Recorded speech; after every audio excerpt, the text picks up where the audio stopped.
everyone, it's Vicky here from Crafty Heaven, and thank you very much for joining me today. Thank you for joining me on another card series for the month of April, and this card we are using our hexagon dies and we're making this cool card, and I love how this turned out. This was a bit of a labour of love card, so if you are not into, you know, just chilling and doing lots of die cutting and also cutting with your trimmer, then this is not for you. But I understand if it's not your cup of tea, but I enjoyed it and I wanted to share it with you. So with that being said, I hope you enjoy this video and let's get started. So for your card base, I have a 5x7 card, and then for the layering piece, this is 4 3/4 by 6 3/4. Then you're going to die cut a hexagon, or you could draw it with your pencil and then cut it out with your ruler if you are good at drawing. I'm not, so I'm going to use my die.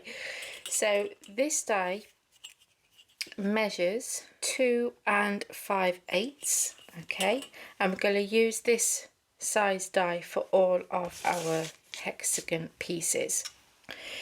So I'm going to start off by layering the die in the center of the 4 3/4 by 6 3/4 inch piece, and then I'm going to run that through my die cutting machine. Then I'm going to stamp my 5x7 card. I'm going to lay that down, and then I'm going to lay my mat on top like so, and I'm trying to get it central, so I've got about a 1/8 of an inch border all the way around. I'm going to add my magnets, and then I've got my sentiment, which is from the Made to Surprise Sentiments A5 stamp set. I'm using the Big Birthday Wishes, so this fits in here perfectly. So I'm going to try and center that, and I'm going to use my VersaFine black onyx ink. I'm going to ink that up and stamp that. I've stamped my sentiment, and I'm going to keep all that in place, and I'm going to get a fine tip marker pen and a ruler, and I'm just going to go on the inside of that hexagon aperture just to frame my sentiment.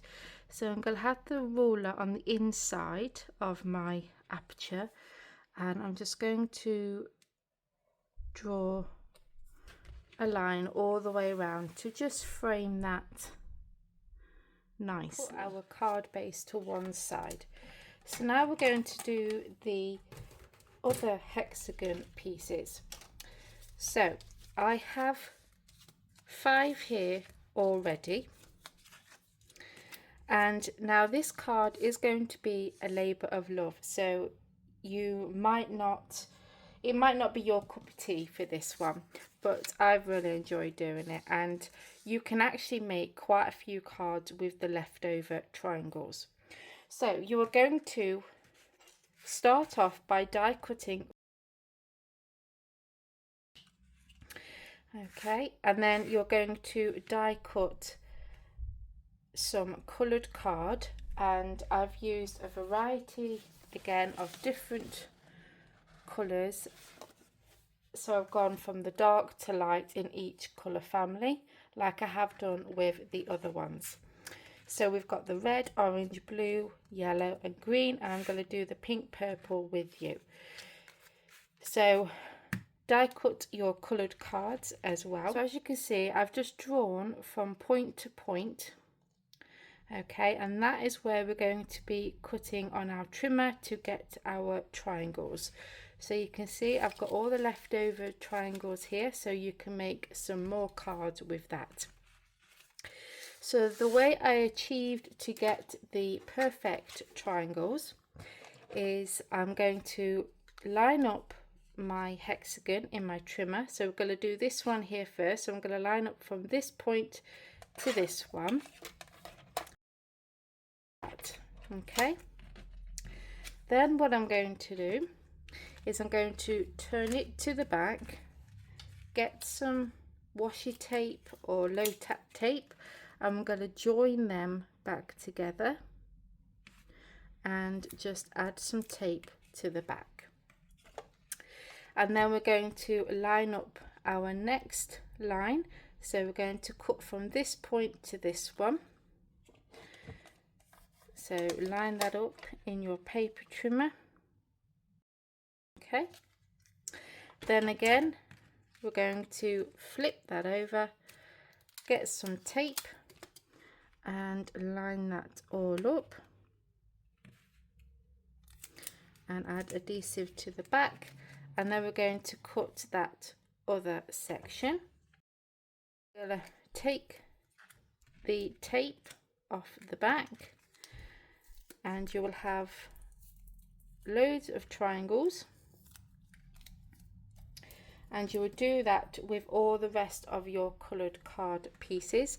So we're going to put one of them to the side and then we're going to pop these with the rest. Okay, so you're going to bring one of your white pieces in and you've got your 3 different shades of purple. I've got purple to pink, so I've got dark, medium and then light, and we're going to have the one side with the different shades of colour, and then we're going to have the opposite side white. So go ahead and stick them down. So that's all attached, and you'll do the same with your other 6 pieces. And we're going to glue this piece on top with some liquid glue. And then you're going to add some foam pads to the back of these pieces, and all we're going to do is just simply place them on our card. So we're going to have the colours towards this centre aperture here, and I'm going to leave about a 1/8 of an inch gap between this aperture and our hexagon pieces that we're going to stick down. So I'm going to have red, then pink, blue, green, orange, yellow. So, and then stick them down. Okay, so that's what it looks like so far. And then all we're going to do is place our card in our trimmer and we're going to cut off the excess. And there we go. How cool does that look? If you wanted this bit to be pointier, then just make your card slightly bigger, but I think this has turned out really cool, and I hope that you enjoyed this tutorial and give it a go. Join me on Thursday for our last card that you have asked for me to make a tutorial on for the sample that I did for the Creative Craft Products Late on the Line collection, and then join me on Monday for our final video for this series for April. And as always, give me a big thumbs up if you enjoyed this video, and if there's any of the products left in CraftStash, I will link them down below, but also just go and check out the closing down sale as well. Yeah, join me very soon and take care.